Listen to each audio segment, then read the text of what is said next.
Good morning, Big Spring. What's up? It's Ava and Adam bringing you your Channel 3 news. Woman opens fire at YouTube, 4 wounded and shooter dead. A woman opened fire at YouTube's headquarters in San Francisco Bay Area Tuesday, wounding 4 people before she shot and killed herself and prompted panic as employees hid and tried to flee. Today we will be featuring the music of Garrett Lee Weber, which is considered industrial and experimental. You will hear his songs during the sports, weather, and credits. SFC Randall Sugar Armed Forces Award. For more information on either scholarship, please stop in the counseling office.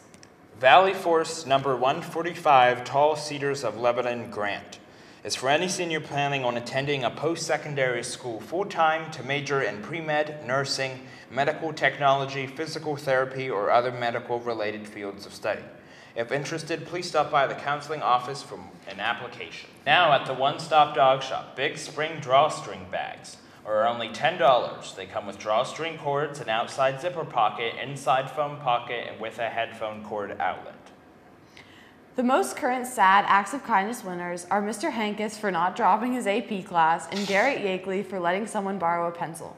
Other nominees are Dakota Clavey, Mr. Ginter, Megan W., T.C. McGee, Mrs. Frankfurt, Mrs. Herendine, Mr. Barnes, Fawn Bennett, and Ethan McCracken. Last week's winners, Andrew Malott and Seth Franklin, should see Mr. Henry for their candy.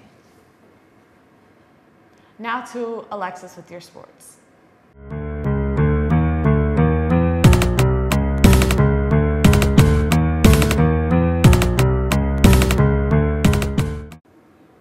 Hi Big Spring, I'm Alexis and I'm here with your sports. AO Pi Sorority of Shippensburg University is hosting a strikeout kickball tournament to raise money for arthritis research on April 21st at 12:30 p.m. at the rec field. You can contact Big Spring alumna Morgan Barr if you would like to put together a Big Spring team or the email seen here.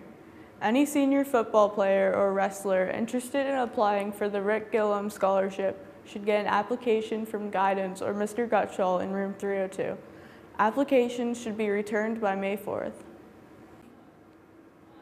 Now to the weather with Noah.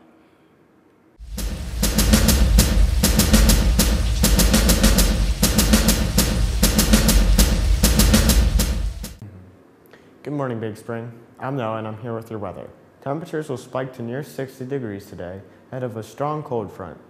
As the front sweeps through midday, it will usher in some strong gusty winds and also be the trigger for a few isolated spring thunderstorms. As the front passes, temperatures will dramatically fall once again into the 30s by Thursday morning. Thursday afternoon will be sunny, but windy and cold with highs only in the upper 40s. Now back to the news. Thanks, Noah, for the weather. Spirit Week days for April 9th through April 13th to get ready for the Spring Pep Rally. Monday, April 9th is Hippie Day. Tuesday is Dress to Impress. Wednesday is Dynamic Duos, Partner Up and Twin. Thursday is Vacation Day, and Friday is Maroon and Gold. Musical members are selling meat sticks as a fundraiser. Check this out. Meat sticks! Meat sticks! Meat? Meat stick? Meat sticks! What do meat sticks have to do with a musical program and why are we selling them? Oh! Consume our flesh. Walk up to anyone in the musical and ask them for some meat sticks and they'll go, okay. Put it in your mouth. Put it in your car. Slap a vegetarian. Only costs $1. What? Come buy meat sticks from the musical. As the cast prepares for the school production of Phantom of the Opera, reporter Olivia Lusk sat down with former Madame Giry to talk about her experiences with the show and opera music. Here is part one of her interview. Sure, my name's Dorothy Byrne. I go by Dot. And I'm being interviewed because I was in the Phantom of the Opera, the first national Broadway tour, the Rowell Company, in the early 90s. I was involved in theater in high school, as are many, many, many people who ultimately end up in the profession. However, I thought, ooh, I have to do something more serious than that, and went off to college and was educated and have my master's in business and decided to go into business, which I did for quite a few years, and was not particularly satisfied. found that while I made a lot of money, which a lot of young people think is, you know, the be-all and the end-all, it is not. One has to feel accomplished in themselves, and I needed to sing. So I decided to try my hand at singing, and that's how I ended up in the theater. I started in opera, and then went to musical theater, and then ultimately went back to opera. I got into it because when I decided I wanted to try to sing, I looked up the best voice teacher I could find, and that's really, really, really important. And I thought I was going to do musical theater because I was attracted to the energy of it, dance, everything, and she said your voice is much more operatically oriented. So I just said, okay, and went off into opera. And that's how it happened. I had no particular love of opera at the time. I didn't know anything about opera at the time.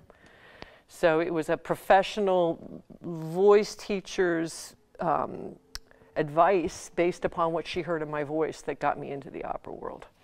Well, let me just say, it was a remarkable experience. A remarkable experience. And to that point, we had a 25th anniversary of our opening last year. And to a person, all of whom were out doing, you know, I'm gray-haired now and the whole thing, you know, I wasn't back then. To a person said, you know, it was one of those seminal moments in their lives that changed their life. A national tour, as opposed to a sit-down gig, involves moving from town to town, and there are varieties of national tours. The national tour I was on was unusual because we sat in a particular city for 2 months at a time. A lot of these tours, they're called sort of bus and truck. So your bus, meaning you're riding in a bus to the next venue, and the sets are coming behind you in trucks. And they typically are only in a place for a week at a time. Okay, so you've probably seen those at the Lohr Center or at, you know, Hershey or whatever. This was different. Phantom was a phenomenon. It was and now in retrospect we can see it's the largest grossing, it's the longest running, blah, blah, blah. It appeals to a huge variety of people who want to see it over and over and over again. So the marketing experts at the time, and they have tons of them involved in the production companies, determined that they could make more money sitting in a particular venue for a longer period of time, especially in the early years. That's changed over time. Over time it's changed. But back then, the houses were filled, sold out every single night, wherever, you know. And what you did was you flew between venues, and you basically set up residence in, and I was in, I think, I did it for about 1.5 years. So I was in, I think, four different venues over that 1.5 years. So you can see, I mean, we sat in Chicago, we opened in Chicago, sat in Chicago for almost a year, which was very unusual, and then began the tour from there. We will run part 2 on Friday. Don't forget to come to the musical this weekend or next weekend to see Big Spring's production of Phantom of the Opera. The first show is this Thursday. Tickets are $10. Here are other ways you can connect with Channel 3. Check out our articles at bshspawprint.com and follow us on Facebook at BSHS Newsroom, Twitter at BSHSCH3, and snap code BSHS Mass Media. You can also sign up to receive text message alerts for important announcements by texting BSHSANN to 81010.